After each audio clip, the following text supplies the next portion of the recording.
Hello दोस्तों, नमस्कार। मैं हूं नरेश योगी और मेरे यूट्यूब चैनल नरेश इंस्पायर में आप सबका स्वागत करता हूं।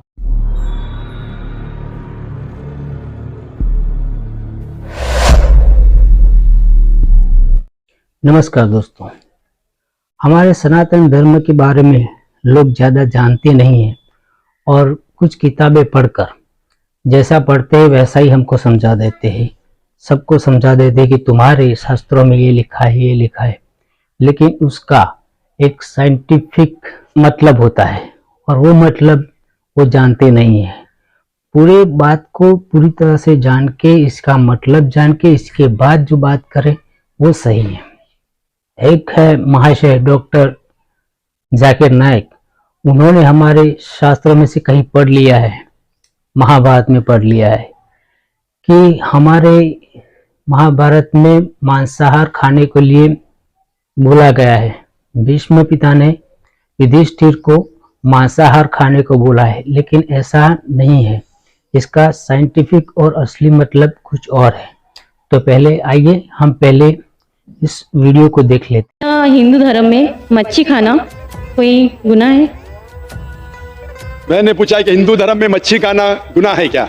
मच्छी खाना गुनाह नहीं है, बल्कि इसके बारे में जिक्र किया गया है। अगर आप पढ़ेंगे महाभारत अनुशासन पर्व चैप्टर नंबर 88, उसमें जब युधिष्ठिर पूछते हैं भीष्म से कि हम यज्ञ में, पूजा में क्या देंगे ताकि हमारे परदादा खुश होंगे, तो भीष्म जवाब देते युधिष्ठिर से। युधिष्ठिर पांडवों के सबसे बड़ी भाई होते, तो भीष्म जवाब देते युधिष्ठिर से, अगर आप भाजी पाला देंगे तो हमारे परदादा 1 महीने के लिए संतुष्ट रहेंगे।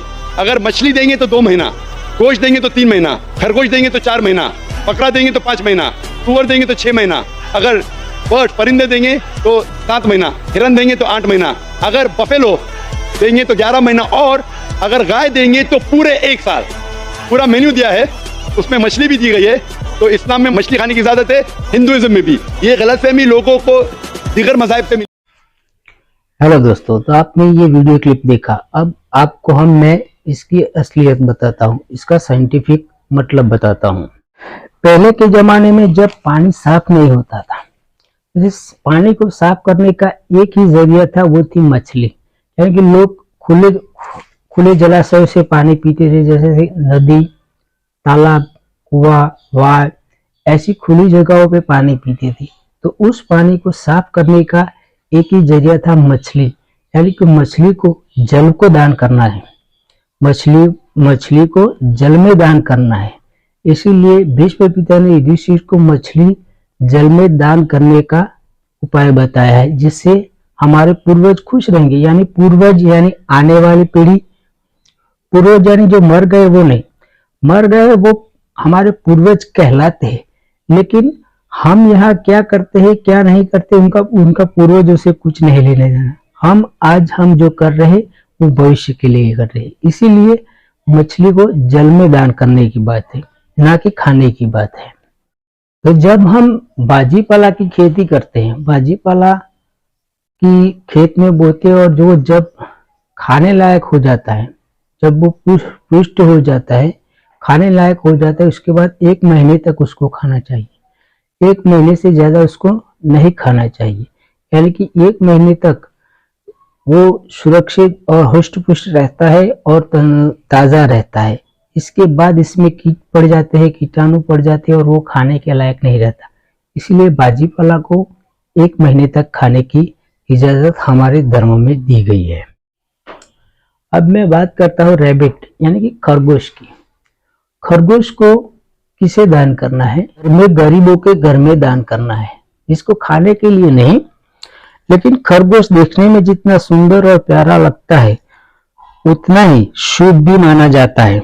उसको घर में रखने से आपको गुड लक मिलता है और घर में शुद्धता आती है।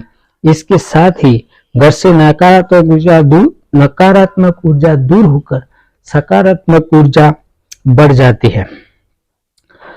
इसके अलावा वास्तु में भी खरगोश को शुभ माना गया है। खरगोश को सुख समृद्धि का प्रतीक माना जाता है। इसके अलावा खरगोश को पालने से आपके बच्चे भी खुश रहते हैं और उनको किसी की नजर नहीं लगती।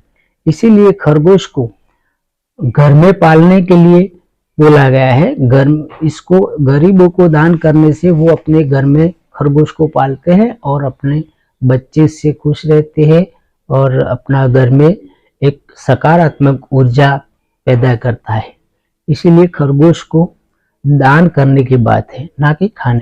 और पक्षियों की बात मैं आपको पढ़कर बताता हूँ।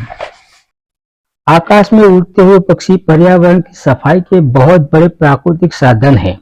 गीद, चील, कौवे और इनके अतिरिक्त कई और पक्षी भी हमारे लिए प्रकृति की ऐसी देन है जो इनके समस्त कीटों तथा जीवों तथा प्रदूषण फैलाने वाली वस्तुओं का सफाया करते रहते हैं, जो धरती पर मानव जीवन के लिए खतरा उत्पन्न कर सकते हैं। यानी कि हमारी प्रकृति को बचाने के लिए बर्ड जो है, पक्षी हैं, वो आकाश में उड़ते और हमारा वातावरण शुद्ध रखते हैं और वातावरण में जो कीटाणु पड़ते हैं उसका वो सफाया करते हैं, जिससे हमारा मानव जीवन सुरक्षित रहता है। इसके बाद बकरी की बात है। बकरी एक पालतू जानवर है और एक दुधारू जानवर है। इस बकरी का दूध बच्चों के लिए बहुत अच्छा होता है। बच्चों को खाने से, वो छोटे बच्चे जो होते हैं जिसकी माँ उसको पूरा दूध नहीं दे पाती है, तो ऐसे बच्चों को बकरी का दूध पिलाना चाहिए। और बकरी का दूध पीने से छोटे से छोटा बच्चा भी उसको आसानी से पचा लेता है। इसलिए बकरी को और उसके बकरी के जो बाल है, उससे पहले के जमाने में जो पशुपालन करते थे, बकरी पालते थे, वो लोग चारपाई के लिए जो डोरी होती है वो बकरी के बालों से बनाते थे। उसके लिए कोई मशीन की जरूरत नहीं पड़ती थी, वो अपने हाथों से ही बना लेते थे। इसलिए बकरी एक पालतू जानवर है और उसको पालने की बात कही है। उसको पालने से हमारे पूर्वज खुश होंगे, यानी कि संतुष्ट होगी, यानी कि हमारी आने वाली पीढ़ी इससे सुरक्षित रहेगी और प्रकृति का भी इससे अच्छा ख्याल रखा जाएगा।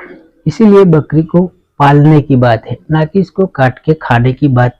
ये बात सुअर की। सुअर पहले गांव में और शहरों में नहीं रहते थे, वो जंगली प्राणी था और जंगल में रहता था। जंगल में जो अशुद्धियां होती थी, गंदगी होती थी, वो उसको साफ करता था। इसलिए सुअरों को मारना काटना नहीं, बल्कि उसको जंगल को दान कर देना है। जंगल में उसको रखने से गंदगी साफ रहती है और शेर चीते जैसे हिंसक प्राणियों के लिए वो भोजन बना रहता है। इसलिए प्रकृति का संतुलन बनाए रखने के लिए इसे जंगल में दान करने के लिए कहा गया है और उसको मारने की बात नहीं कही। ऐसे जीव जो हमारी प्रकृति का रक्षण करते हैं, इसलिए प्रकृति के रक्षण की बात की गई है। इसलिए सुअर को भी मारना नहीं चाहिए, उसको जंगल में सुरक्षित रखना चाहिए, जिससे जंगल भी साफ रहे और जो मांसाहारी पशु हैं उनका खाना भी बना। अब बात आती है गाय और भैंस की। गाय भैंस एक बहुत ही दुधारू और पालतू जानवर है। उनके गोबर और मिट्टी से घरों को सजाया जाता था। घरों और उनके दूध से पंचामृत, हम जो बोलते हैं पंचामृत के 5 अमृत, इसमें होता है दूध, दही, मक्खन, घी और शहद। शहद को छोड़ के बाकी सब चीजें ये गाय और भैंसों से हमें मिलता है, ज्यादातर गाय और भैंसों से मिलता है। इसीलिए उनको गरीबों, ब्राह्मणों में और गरीबों में दान करने से वो चीजें बनी रहेगी और वो उनका पालन पोषण करके उससे हमें ये पंचामृत मिलता रहे, यानी कि प्रकृति का रक्षण हो सके। प्रकृति के रक्षण के लिए ही ये सब बातें बताई गई है। और गाय और भैंस 11 और 12 महीने तक दूध देती हैं, इसलिए कहा गया है कि हमारे पूर्वज 11 या 12 महीने तक, 1 साल तक संतुष्ट रहेंगे। अब इस बातों को, ऐसा साइंटिफिक बातें हैं जो ये लोग नहीं जानते। ये लोग सब हिंदुओं को इस्लाम बनाने की कोशिश में लगे हुए।